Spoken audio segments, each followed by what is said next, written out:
Well, good morning again, everyone. We hope that you all had a restorative and restful weekend. I am Erica Knight from Harvard University, and I'll be serving as your moderator for today. So, thank you so much for taking the time to join us today for this workshop. Finding your why, pursuing a terminal degree after experiencing failure. So, our speaker for today is Dr. Simos Mays. Dr. Simos Mays is a national speaker, educator, and leadership expert who values dedication, service, and excellence. He is also the founder of the Minority Recreational Leadership Academy and author of the book Leadership Skills from a Former Follower, A Blueprint for Success. As an educator and thought leader, Dr. Mays brings unique perspective gained from his on the job experience to your organization, empowering you to unleash the untapped potential of your employees. Using real world examples, Dr. Mays focuses on how the invaluable talent each person brings to your organization can positively impact your mission. So today, Dr. Mays has planned an incredibly interactive workshop for us. We have about 45 minutes for the workshop, and then we're going to questions and answers, and then we will have some brief announcements and wrap things up. Please know there are several ways to engage with us today. So if you have any questions in the middle of the presentation, feel free to use the chat or feel free to use the raise hand feature under the reactions tab. So with that said, oh, and lastly, if you have a confidential question that you want to ask, you can just chat me directly. So without further ado, I will hand it over to Dr. Mays to lead today's session. All right. Thank you so much for that introduction. I'm excited to be here doing this presentation. When I was going through my whole doctoral journey, I had a lot of struggles. I probably quit 100 times, and I always wanted to do a workshop like this where I try to motivate people who are, working on, those levels of education and the struggles that you go through, and you want to quit so many times, and you don't want to give up. So I put together a pretty good presentation and just to kind of talk about my journey, and along the way, if I can help someone here today or if I can motivate somebody here today that's doing anything, that's what I want to do. So I'm going to share my screen here.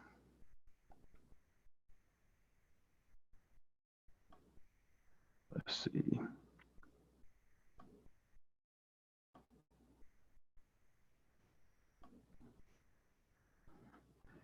And y'all let me know if y'all can see this. Can y'all see this? We can. All right. All right. So like I said, when I was going through my journey to become Dr. Mays, I went through a lot. You know, my start, was a very rocky start. I went through a lot, and it was certain people that helped me out. It was certain things I went through to help me get to the point that I am today. And I just want to go over that and put this workshop together to try to help others. And I always like to start these workshops or these presentations, with just a little motivation. And today I'd like to say if it was easy, everyone would do it. And that makes me think back to a time when I was, you know, um, in this program, working on a doctorate.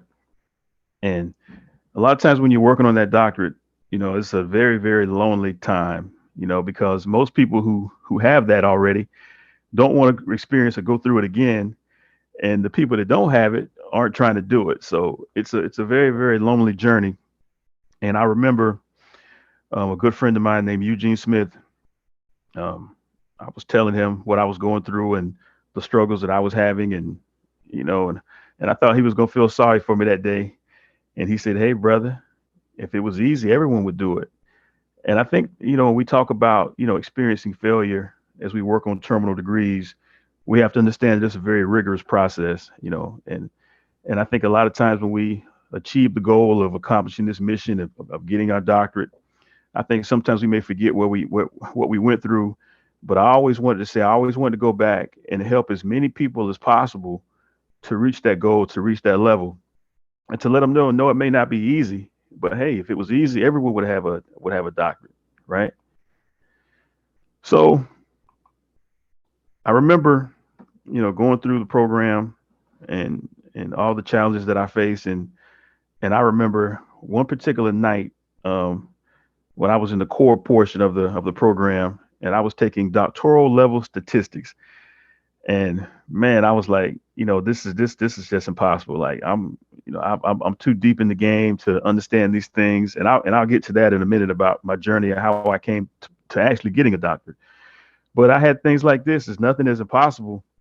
The word itself says I'm possible, and I think it's small motivational words and cues like that we experience that we have to motivate ourselves because, like I said, it's a lonely journey, and it's so easy to quit. It's so easy to quit because, like I said, it's not a lot of people to motivate you. Most people that have it are in their field, they're in their career. They're not really trying to help someone that's on that journey. And most people that's like for me, for example, the people there was no one around me in my circle, that had a doctorate. No one in my family, none of my friends, no one that I, spent time with on a daily basis. So it was a very lonely time, and it's so easy to quit, when you experience failure, because like I said, there's really no one that you can look to for support. So I always like to, tell my story of, how I, came to be. And this is it. I think I posted this on social media a few years ago and it went viral. And I remember one day when I was looking back at everything that I had been through and all the failures that I had experienced. And I said, I'm going to put together a timeline and I'm going to post it because, hey, maybe I can motivate somebody. Well, needless to say, when I posted it, it went extremely viral. It launched my speaking career. And I often look back at it today and look at where I came from and all the failures that I experienced and how I got through. So in 1998 and 2000, I dropped out of college twice. From 2001, to 2009, I tried to prove that I didn't need a degree and I was wrong because I would get jobs and I would work and I would, get to a certain level on the job and they would say, well, hey, we can't give you this promotion. We can't give you this raise. We can't advance you because you don't have a bachelor's degree. And, for about 8 or 9 years, I went through that. I would work my way to the top. And then because I didn't have that education, I couldn't advance. So in 2009, I quit those jobs and I went back to school full time. And, I got a bachelor's in 2011, a master's in 2013, and a doctorate in 2016. And in about a 6 and 7 year period, I got all those degrees. And I probably should have stopped and took a break after I got the master's. Because unfortunately, when you talk about failure and terminal degrees, for a major part of that doctoral journey, I was homeless. I was struggling. I was homeless. Um, you know, didn't have a lot of support, didn't have a lot of friends. And that would have been the time for me to give up on that terminal degree. Because, like I said, I quit 2 jobs to go back to school. So, you talk about from 2011 to about 2013, not having a job and just struggling to get by and sleeping in my car. And I mean, by the time I started that doctoral program, I really needed a job. But I said, you know what? I've come so far in such a short period of time. I'm realizing these goals. I don't think I'm never going to be in a situation, where I can, be on track like I am. I mean, I remember, in that when I was working on my bachelor's, that third time around, I think I had like 22 A's out of 23 classes to complete that program. I was, on the president's list. I had a 3.75 in my master's program. And I was like, there's no way that I can take a break. When I finish this master's program, I got to go straight into this doctoral program immediately because, I was just in the zone. And I said, if I don't do it now, I will never do it. So needless to say, I completed that program.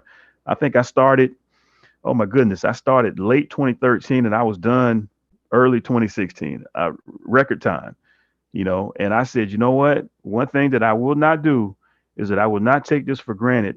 And I will always go back and I will always help people who have given up, people who want to quit, and I will motivate as many people as I can because I feel like that's why God put me in this situation to get it so quickly and to realize the mistakes I made and to because I want people to realize that, hey, it's a lonely journey.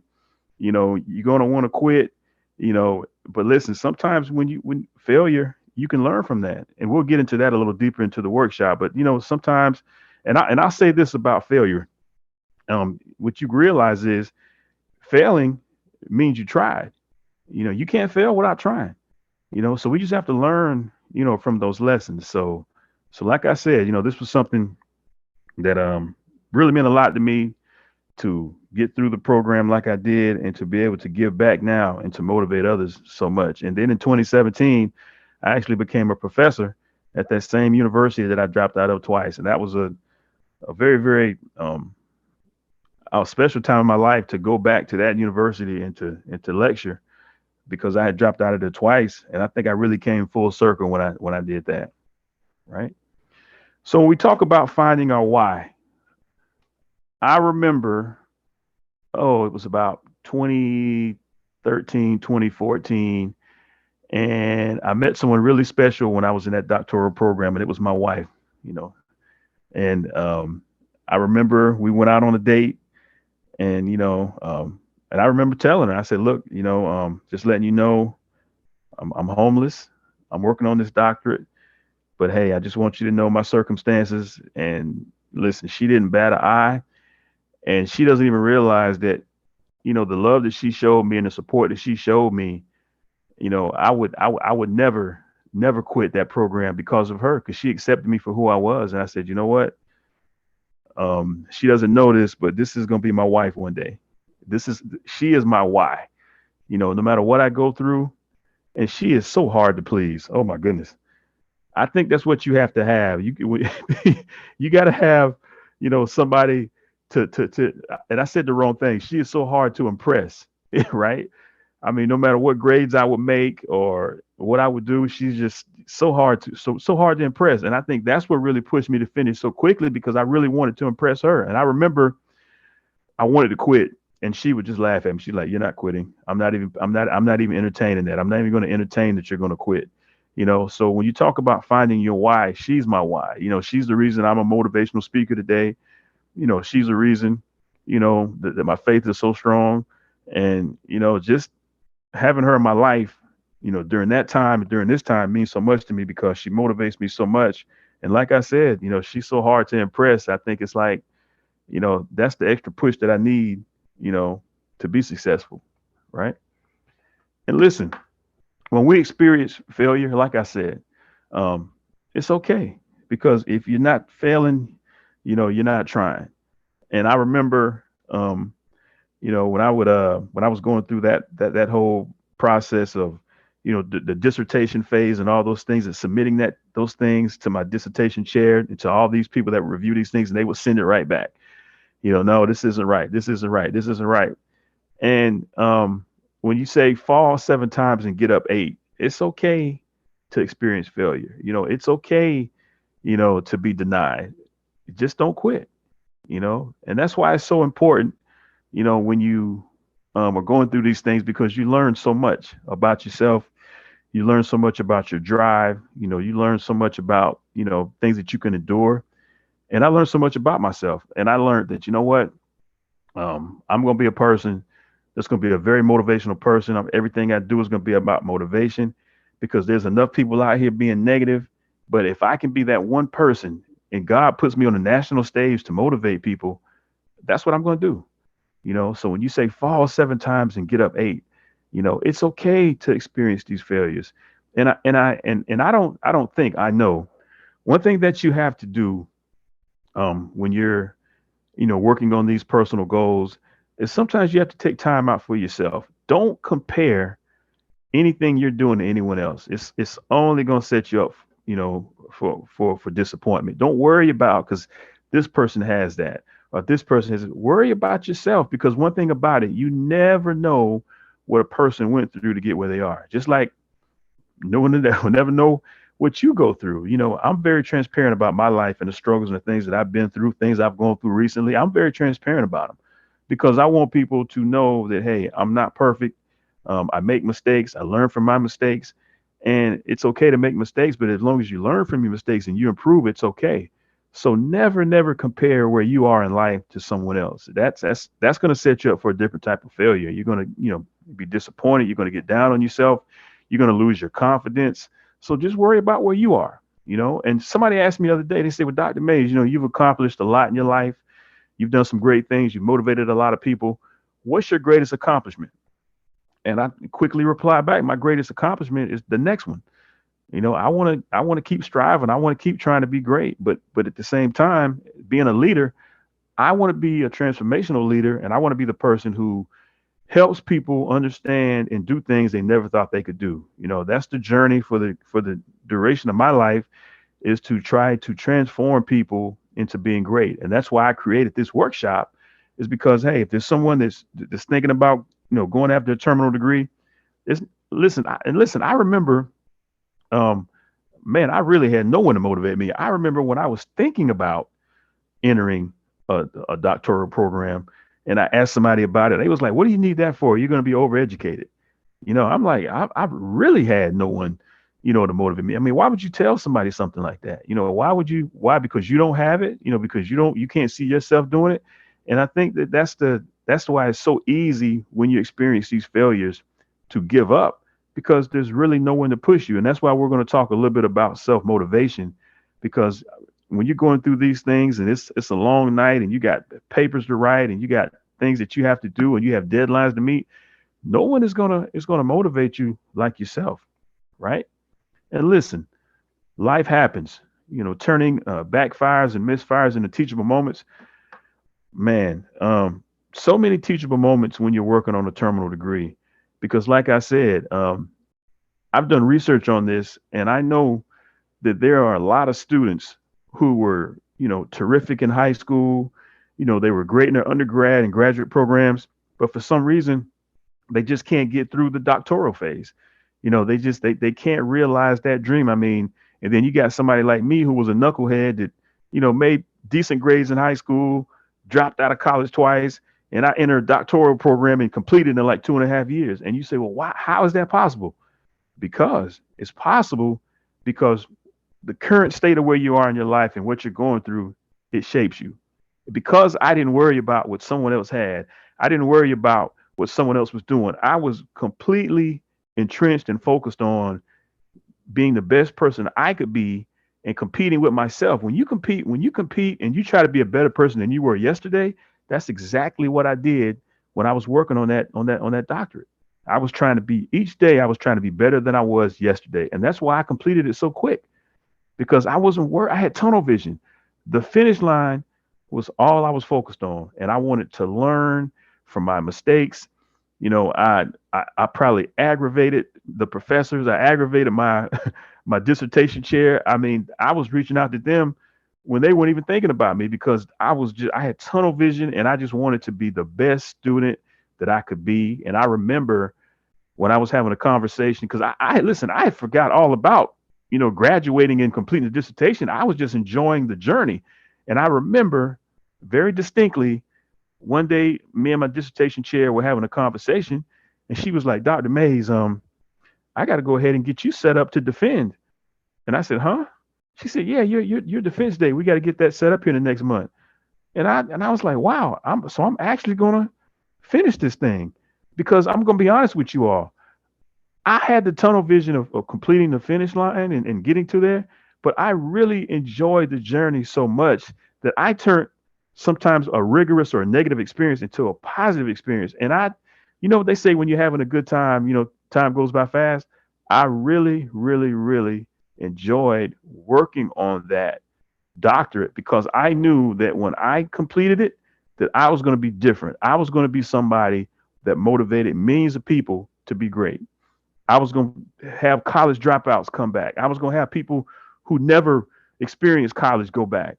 I was going to be someone one day that was going to be right here doing a workshop for the Black Doctoral Network and motivating people. I knew that. And that is why I love the process. I love things being rigorous, because, like I said, life happens. And all of my mistakes and all of my misfires, I have turned them into motivation. And that's what I'll continue to do. Oh, wow. And listen, I never lose. I either win or learn. when if you can get that mindset, you're gonna be hard to stop, right? You never lose. You either win or learn. It's sometimes people who have always been successful, like people who've always been successful in education, they've never failed a class or never struggled or never been denied. When you're going through the doctoral phase and that dissertation chair says you got to rewrite this or you don't pass comps or you know they send something back to you, it can be a crushing experience. If you've never experienced a loss like that academically, and one thing that you have to realize is when you're working on these terminal degrees, listen, this is to be a part of this and to have these degrees, it's an honor. And sometimes people would challenge you. Your chair would challenge you. These professors in these courses would challenge you to get where they are. They're going to make it tough for you. It's like jumping hurdles, and they're going to make it tough. But you have to humble yourself. You have to focus on your goal, the self motivation that we talk about, and that's what it's all about. You really just have to take those losses and you have to learn from them, right? You have to go back to the drawing board. You got to rewrite something. You got to reread something. Listen. The first concept that I came up with for my dissertation was denied, and I was ready to go with it. It was denied, and I was like, wow. So everything that I wanted to talk about, they really chopped it up. But you know what? I couldn't get upset about that because I'm like, look, I want to be where these individuals are. These professors and these people with these PhDs, this is where I want to be. So it's almost like you got to fake it till you make it. You can't get mad. You can't, joust with these people. You can't butt heads with these individuals. You have to humble yourself, and you got to take those losses and you got to learn. Because listen, one thing that I always knew is that once I completed the program and I, experienced these failures and I become successful, once I got it, what I do with it then is up to me. Because I have to, humble myself and write something a certain way to once I get that and I hang that thing up on the wall, like these degrees that are behind me right now, the person that you choose to be is on you. But hey, sometimes you have to go through these things to be great, right? Oh, listen, I was in church a couple Sundays ago, and the pastor was talking about people like having an advantage, right? Um, Everyone likes having an advantage, and he used a scenario of, he was showing up to play tennis, a doubles match, and he wanted to bring Serena Williams with him. Having Serena Williams with you, you definitely have an advantage, and you're probably going to win that day, no matter how bad you are. She's so good. So when you start talking about an advantage, everyone likes having an advantage. Um, and working on, a PhD, what advantages do you have? But sometimes the advantages that we have, we don't even realize it. The advantage is not a book, and the advantage is not someone giving you the answers. Sometimes when you focus on yourself and you focus on your journey, you know, that's the advantage. The advantage is you focusing on yourself, and I'm going to tell you how. When you say the first to work and the last to leave. So I'm working on a program. Look, no one tells me I got to put the book up and I can't read anymore. No one can't tell me that I can't get ahead and write a paper that's due next week this week, right? No one can tell me that I can't go to the library and stay in there for hours. The advantage that you have is to is the work that you do behind the scenes. That is how you're successful when you're working on these things, right? It's the work that you put in, right? If you've experienced the failures that I've experienced, I remember when I went back to school to get that bachelor's degree, I was 32 years old in class with 19 and 20-year olds, because I went back the traditional way. I had to actually go back in class. I had to go back on campus at 32 years old with a backpack on and sit in class. But guess what my advantage was? Now I'm not going to party at all. I'm done partying now. That's over. That's not going to hold me back, right? Now I'm not going to, dismiss my homework. Now I'm going to spend time in the library. But guess what else I'm going to do? When I get to class, I'm going to sit in the front row of all my classes and show my professors that I'm very attentive and very respectful of what they're doing because now I've experienced some things and I know how important it is. Right now, I'm going to email my professors. I'm going to get to know them on a personal basis and reach out to them when I have issues and let them know that I care about the content of their work. Right. So the advantage that we have is what's within us. It's not a cheat code. It's nothing special. The advantage that we have is already inside us. We just have to work hard to be great. That's the advantage that we have. And when I realized that, you know what, no one's gonna make me do the work, right? No one's gonna make me put in extra time. No one's gonna make me write these papers. No one's gonna make me reach these deadlines. But guess what? No one's gonna stop you either. Who's the only person that can stop you is the same person that's going to keep you going. It's yourself. And once I realized that, I was like, man, I felt like I was cheating somehow. I was like, oh, so I can get in here tonight and I can write these papers like I want to. I can meet these deadlines. I can send stuff in early. I can dialogue with my professors. I can dialogue with my dissertation chair. I can play this game, and I can play this game on a high level because you know what? Even though there's no one making me do these things, there's also no one stopping me, right? So that is how I put a spin on it. And listen, when you're going through something as rigorous as this and you've experienced failure, you got to play mind games with yourself, right? You got to play mind games with yourself. No one's pushing you, but no one's stopping you. Listen, the same people that don't want to talk about why you should get a doctorate are the same people that's not going to be there when you're in the library and you're doing stuff at home to get ahead, right? And that's the way you look at it. You know, just spin it and look at it from a positive standpoint, right?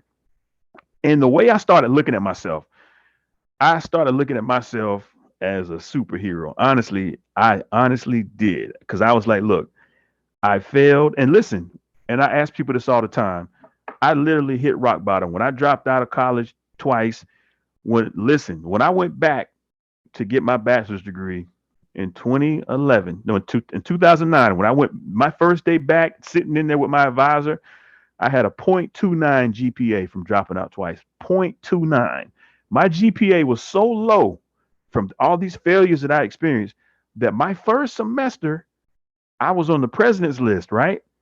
But my GPA was so low that I was still on academic probation after those points figured in with my GPA. They were like, congratulations, Smokes, you're on the president's list and you're also on academic probation still. That's how bad my GPA was, right? So I had to start looking at myself as a superhero. I wanted to be on the president's list. I wanted 4.0. I wanted to be the first person to get done with all my tests. I wanted to sit in front of the class. I wanted to be and once you start getting to a point when you get ready to graduate and they start putting you in these group projects, I wanted to be the strongest person in the group project, right?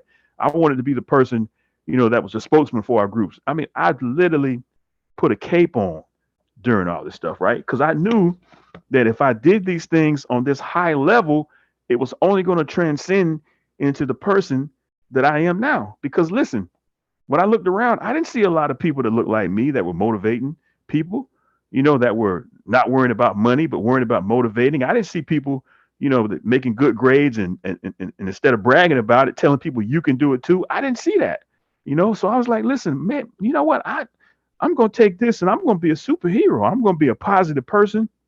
I'm going to be somebody that people want to be around. If somebody's telling you that you can't do something, I'm going to tell you that you can.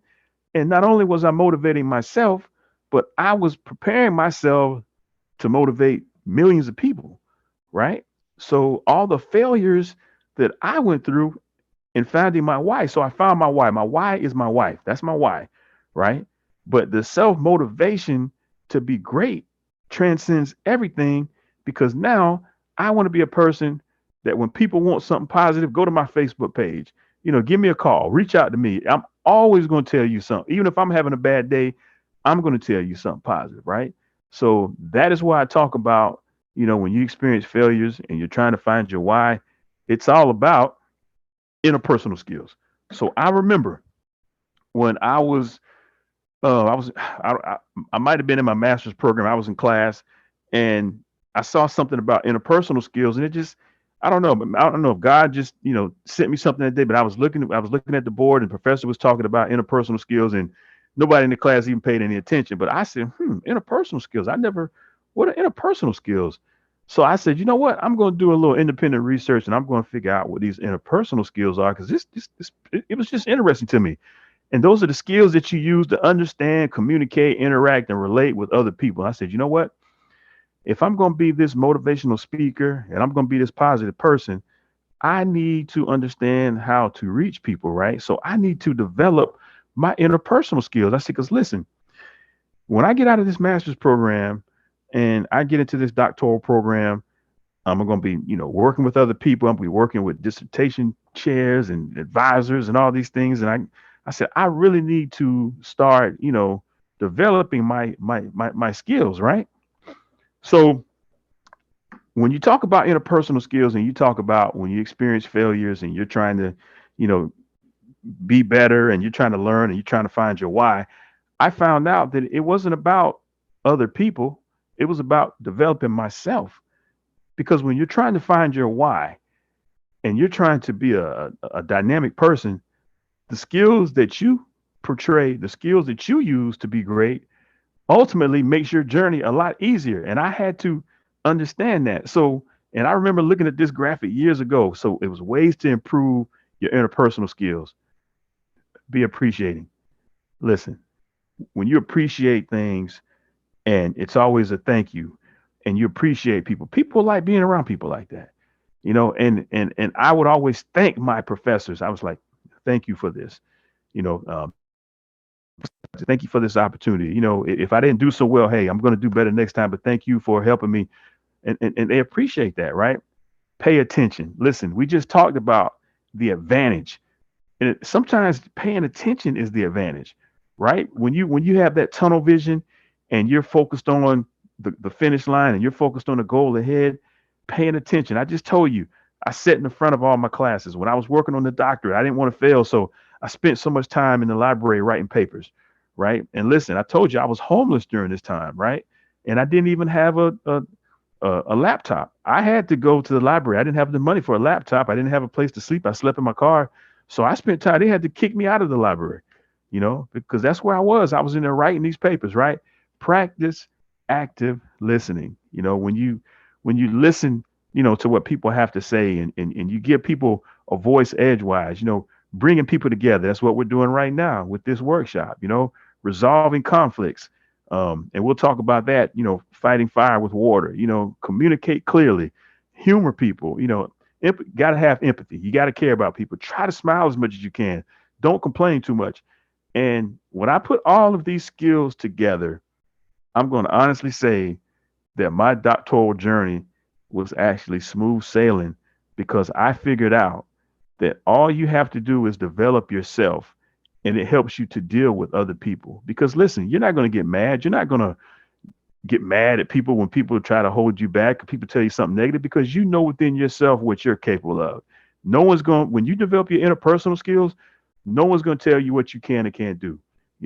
If you fail, it's okay because you tried, right? So develop those interpersonal skills, and the way you approach the world and the way you approach other people is going to be totally different. And I tell people all the time, if you're working with a negative person and you're working around negative people, deal with them in the space and time that you have to, smile and keep it moving.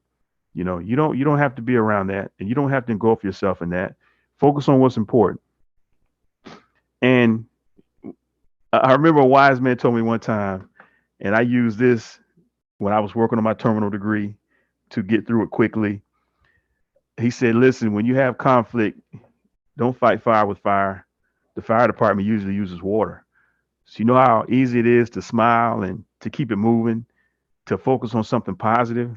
But once again, sometimes we get caught up in what everyone else is doing and how everyone else, dissolves conflicts, that we forget that, hey, you don't fight fire with fire, you fight fire with water. It's so easy to focus on what's important and to walk away, right? And I think that's what something that's been very important to me is when negative things have happened to me, I don't worry about it.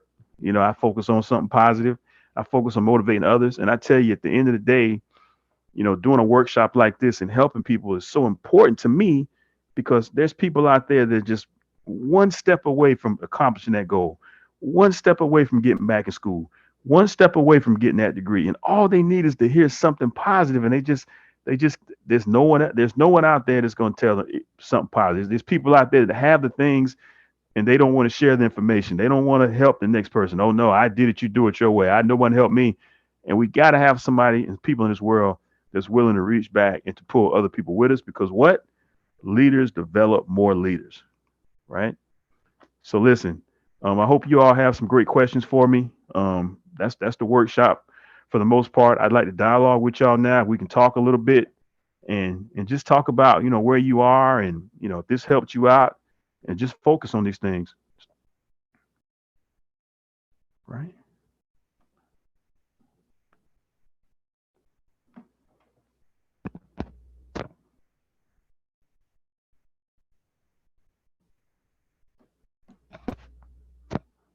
Right. So I'm sorry, I can't toggle between these screens in this setting. So Okay. just a big virtual round of applause to Dr. Mays for this presentation, as well as his vulnerability. You dropped so many gems in terms of having a supportive network, exercising deference, understanding, knowing what you don't know, and not being afraid to asking for help. So thank you so much for all of the gems you dropped, your vulnerability, and the candor in which you presented it.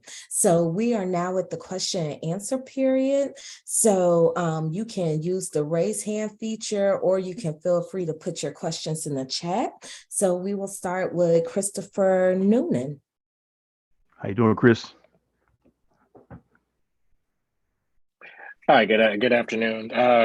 Thank you very much for your workshop, for your presentation, and for your commentary, particularly on your journey, how you traversed the difficulties of your life. It is indeed a very, very inspirational um, uh, narrative, very inspirational story.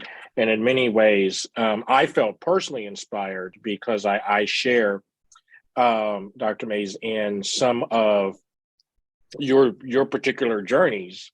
I'm a high school dropout myself, Mm. so I completely understand, just being kind of at a dead end or a crossroads in your life and not knowing what you need to do or even how to go about doing that. I can completely relate. And so, just as a Black man in the academy, and that being difficult in and of itself, being able to hear and absorb another Black man's story, again, is very, very motivational. I am about a third, well, I'm sorry, I'm about three-quarters of the way done Right. of my PhD program as well. And quite like yourself, um, I just went through, the gamut of degrees, associates, bachelor's, master's, and Hmm. now I'm in my PhD program, and that says a lot for a high school dropout. Right. That's So right. That's my right.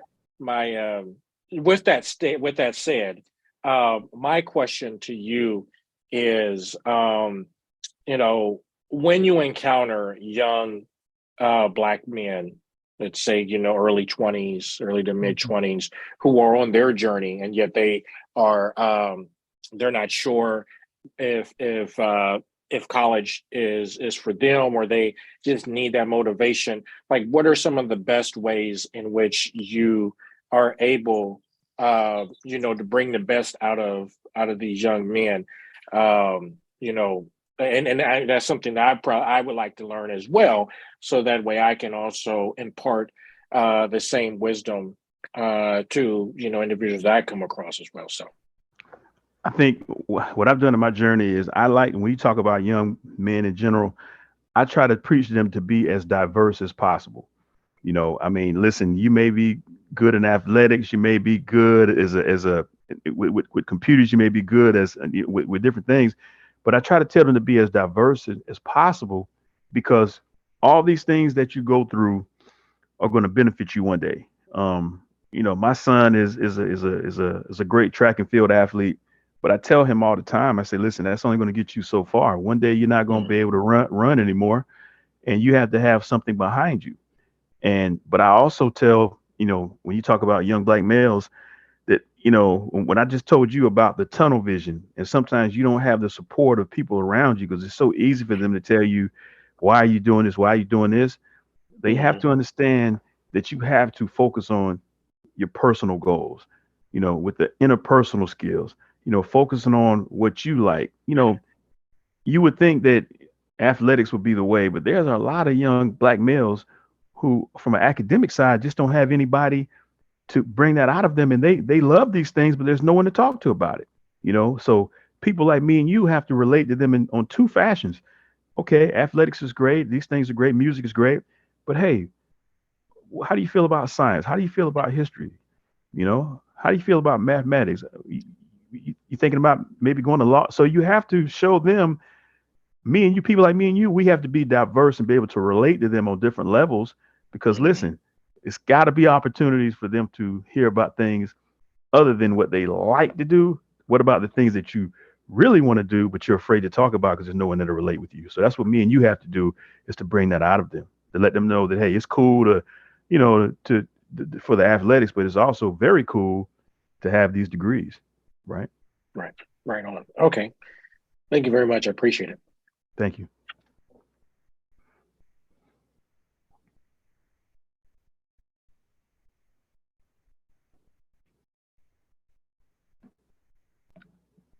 And Christopher, did you have another question? No, I did not. Oh, I'm sorry. Let me lower my hand here. it's okay. Okay, Right. there we go. All right. Right. Hi, Dr. Mays. My name is Barry Wells. How are you? Hey, I'm doing good, and thank you for being here today. Yes, I would take myself off camera, but hey. But I'm watching you, I hear you, I got you, and stepping right with you. So I want to say two things. One is thank you for your transparency that you mentioned early in your process, that you dropped out of school twice. Right. And I actually failed fall semester. And my program dismissed me, and I submitted an appeal, and I met with the dean, in fact, just last week, and they opted not to allow me to return. But I will say that when you shared that you were homeless and you slept in your car, and you found out and you figured out a way to navigate your academics while facing really what kind of situation is that? It's just horrific. I mean, I've not ever been homeless. I've not ever had to sleep in my car. So just from what I think that would mean, that would be horrific for me. And I had some circumstances, and I know why I failed. However, hearing that you were homeless and you still persisted, I'm not shaming myself for what I didn't do, but I am encouraged that practically almost at the no matter what level, it can be done. Right. And not that I want to share that I bombed and sucked wind and didn't do well, and they took my money and I still got to pay. Right. And because I didn't do well, I'm like, well, dang, when I enrolled to another program, can I put the classes I did do well? I'm like, no, because then they're going to know you bombed. So, but I just want to say that, that for BDN to come up with this, for you to have the desire to want to encourage others who have had a setback, we don't hear about this on LinkedIn. Right. No, you don't. No. I'm not saying, spill your guts. I mean, we want to be appropriate with whom we share certain information. But what we see is the diploma and kissing on the cheek and look at the roses. And those things are wonderful. But to know that behind those scenes and those smiles and those diplomas, that, there could have been some serious bumps in the road. So again, I just want to thank you as an African-American woman. I will return. I'm trying to figure out which program that I want to pursue, and that the idea is no one is making me and no one is stopping me, even in the face of ... and fill it in. Listen, doesn't it feel great to get that out though? Yeah. Yes, it does. It does. And when I met with the dean last week, and he's like, well, so why do you think we should let you back in? What's going to be different? And I'm like, oh, you can ask that question. But you know what? I have no hard feelings on the institution. I have no beef with my instructors. The university is not on my hit list.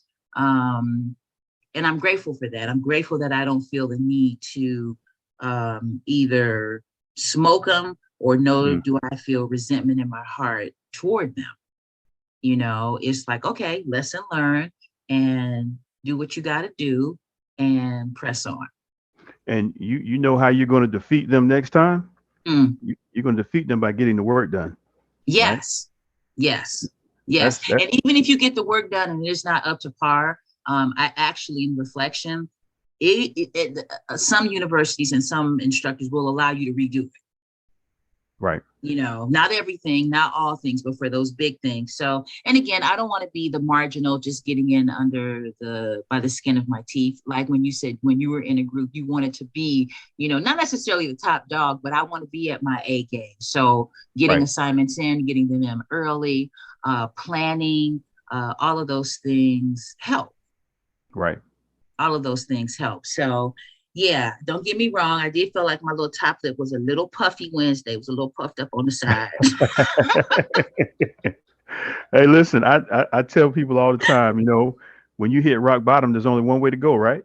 Up, That's that it. little lip was a little puffy, but I'm like, Don't that's okay. You know, lick it. that's okay. You learn, you grow, you do. And if I'm not, and I like what you also said, well, if I'm not trying, if I'm not trying, I'm not failing. In other words, in order to fail, I have to at least try and have my hat in the ring and my name in the game.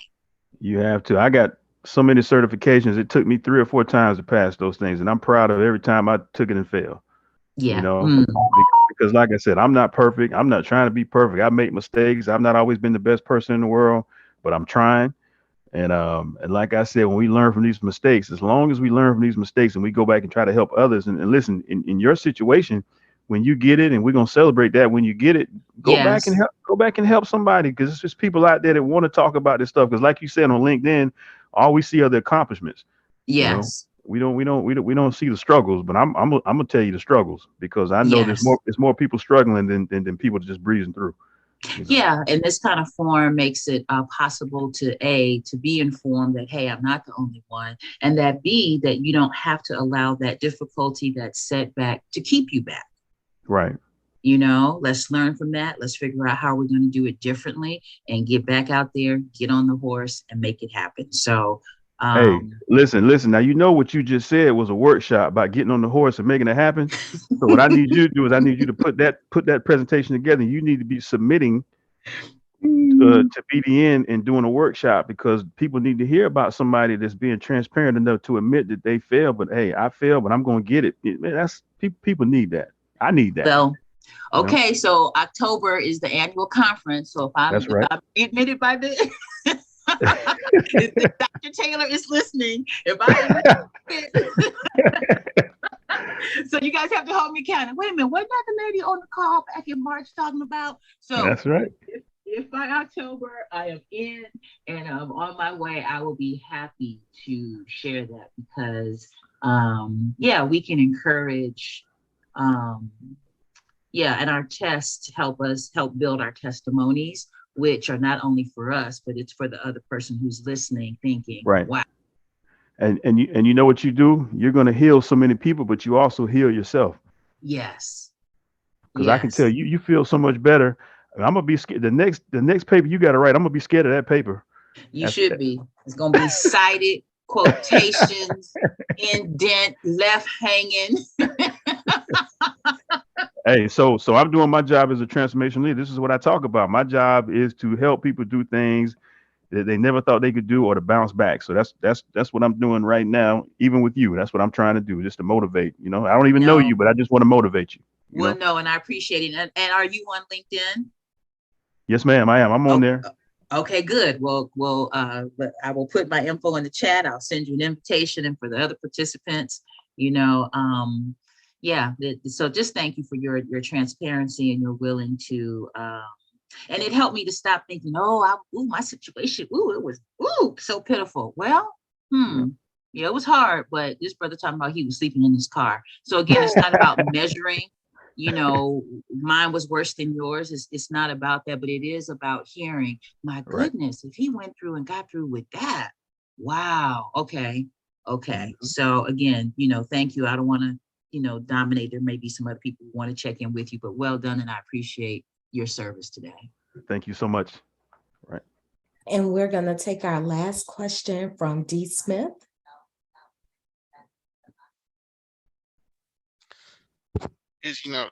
Dr. Mays, when you talked about failing, I thought about my first doctoral program where I chose the path of least resistance. I said, I'm going to choose the easiest program because I'm going to avoid the dissertation at all costs. I ain't going to lie. I'm totally 100% honest.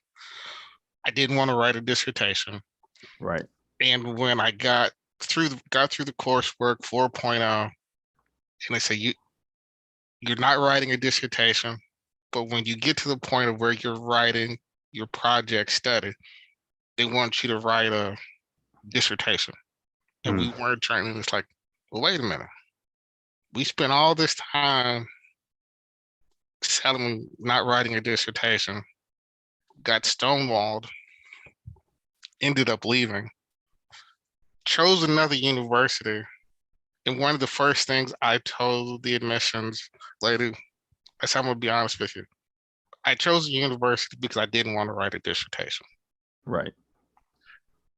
And she's like, you being totally percent. I said, I ain't got no reason to lie. I'm gonna just be out there. I have no idea the foundation of what it takes to write a dissertation. Mm-hmm. She said, you've come to the right place. And the first day, we have weekly Zoom sessions. I knew I was a better person when I could get in front of our cohort and say, I chose a program because I wanted to take the easy way out. Mm-hmm. I'm here now because I want to learn and be good at knowing how to write a dissertation and not avoiding it, because when you mentioned I didn't want to be like everybody else and just avoid it, the dissertation, because there's horror stories of this word dissertation. Mm-hmm. And now I'm here to learn. And I remember the department chair and the dean said, now that's the kind of honesty that makes a doctor. Mm-hmm. And I thought, now I'm getting somewhere where it's just not about being average. Right. They've given me the foundation. Every day I do what you say. I say thank you. Mm-hmm. Because every day I understand the how of how this works. Mm-hmm. And now to be 1 year away from graduating, Mm-hmm. is I'm on the phone with other members of the cohort, like, hey, people, just 1 day at a time, is don't take the easy way out. Mm-hmm. When you work every day, you're one step closer. That's what I tell my students now as an academic advisor. If you take one step that you didn't do yesterday and you do it today, you're one step closer to graduation. Mm-hmm. And now I feel more like a doctor That's right. graduating than when I did when I took the easy way out. That's right. And I think, like the last list, I hold no ill will towards the last university, but I can openly say, and I've said to my cohort, and I've said to my professors, I chose that university because I didn't want to write a dissertation. Mm-hmm. I chose that university because I wanted to take the easy way out. Right. And now here I am. I said, I found my voice and I know where I belong in this academic world of how to talk to young people about choosing. That's one of the things that I want to do after graduate, is helping people choose the right programs, Right. doctoral programs. And thank you for what you did today. Hey, man, listen, I thank you for being there and listening, because, and one thing about this whole journey that you're on, once you start enjoying it, it goes by quicker when you enjoy it. I'll tell you that. So cherish every moment of it, because like I said, working on that doctorate, it's not a lot of people that have it. I commend anyone that's going to get it. But if you enjoy it, it goes by a lot faster. And listen, it's like jumping hurdles. You're going to go through challenges, but every time you jump a hurdle, you get that much closer to the finish line. And you feel that much better about yourself. And as long as you keep that mindset of, when I get it, I'm going to go back and help somebody else, God will bless you to be able to do that, brother. Well, thank you so very much again, Dr. Mays, again, just for all of your gems, your vulnerability. Thank you all for participating, your candor, for engaging in the conversation. I think this within itself, if you all want to put your information in the chat, this can start to be a supportive community for one another. With that said, just a couple housekeeping notes as we wrap up. The first thing, I have put the evaluation form in the chat, so I know everyone enjoyed this conversation. Please let the BDN network know and take the short evaluation and let everyone know how exceptional Dr. Mays was this afternoon or this morning. Also, just know that you can keep in touch with the network. Every Tuesday from 12 to 3, we have a virtual writing and productivity retreat. Again, that's Tuesdays from 12 to 3. Our next workshop will be Chapter 2 and You, a simplified guide to taking on a literature review. So please feel free to join us for that. And what came up earlier, our next BDN Western Regional Conference is coming up Saturday, April 22nd in LA. So feel free to register, and I will share the link for all of the events in the chat. So with that said, we thank you again for joining us. We hope that you have a splendid week, and we did record the session. So you will receive a copy of the recording immediately afterwards. So thank you all again. We hope everyone take care, and best of luck on your journey. And I'm gonna if you'll hold up 1 second, I'm gonna post my my LinkedIn in the chat. Let me hold on. Let me put that in there right quick. People want to connect on there. All right. Thank you so much. Thank you, everyone. Take care.